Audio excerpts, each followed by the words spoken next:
Update ng aking ampalaya kung kailan pa lumamig saka pa naglabasan yung bunga. May mga bunga yan kaso tago, mga tago yun, gumapang sa bintana, may sa loob ng greenhouse, ayan, bunga pa din yan. Minsan di mo mapansin kasi puro green. Pero ito malalaki na sila. So, ayan. May pasili pa ako. Siling ano yan, labuyo.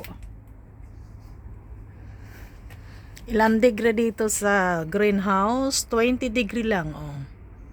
Kita niyo yan, 20 degree lang. Ayun, bunga pa, oh. Natabunan. Dito sa loob, nagsiksikan sila. Dan dito pa yung aking coconut. Maraming bunga ito. Kaya pag winter, ako'y may gugulayin. Ayun, oh. Yang labas na yan. May bumunga din. Oh, sa labas yan. Gumapang sa bintana. Nagsilabasan sila. Pag mainit na, itong greenhouse, automatic yan na-open yung bintana. Kaya nung mag-open, naglabasan din sila. Ayun, oh. Ayun, ang palaya pa rin. Marami pala akong maaani itong taon na ito. Last year, hindi marami. Yun, may mga nakatago pa doon. Doon, bunga pa. Ayan, oh, baluktot. Dapat nito ilaglag.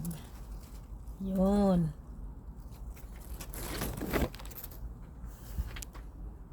Ito rin, oh. Bumaluktot kasi nakahiga. Yan nga, pag may tanim, may gugulayin. Ang kalamansi ko, hindi ngayon bumunga. Kasi natabunan. Ito yung maliit bumunga.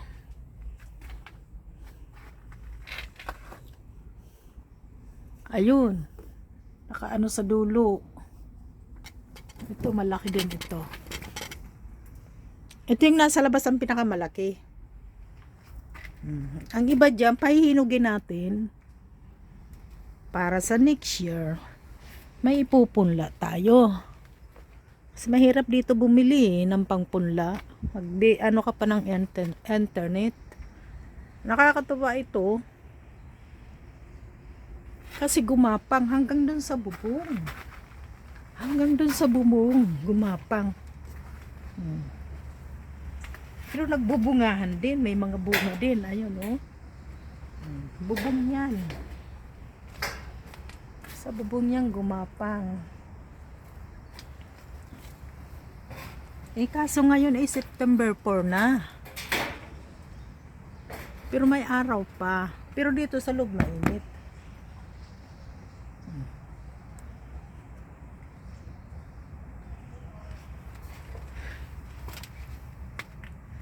Nakakatuwa itong ampalaya ko. Kahit saan gumapang. Dito lumabas yan. Linagyan ko ng tulay.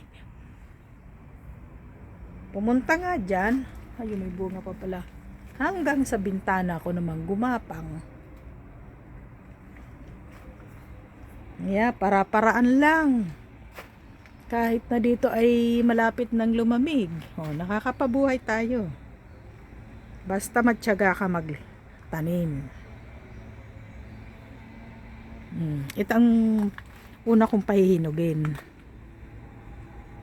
Maraming buto iyan. Ito naman ay baluktot. Baluktot. Iba ang kulay niya. Hindi ko alam kung bakit. Sa bagay, maraming dalawa o tatlong ang anong klaseng ang inano ko dito, itinanim. Kaya maraming salamat, Auring, sa bigay mo na punla sa akin. Shout out, Auring Fresta. Ito yun ang bunga ng binigay mo sa akin na ampalaya. Yung sa labas, medyo maliliit sila. Paano kung bakit? Ang dami kong tinanim, sama-sama sila. Hindi nagkaroon siya ng lugar para tumubo, nag-aagawan. Maliit yung pinagtamniman ko na paso. Matska, ang dami nila. Kaya sila ay mga payat. Pero namunga din. Namunga din sila.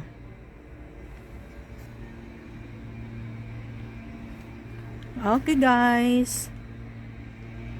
Hanggang dito na lang. Pinakita ko lang yung aking ampalaya. Ampalaya. Years 2023. Maraming salamat sa mga nanonood at sa muling video. Thank you so much. See you next vlog. Bye-bye. Maraming salamat po.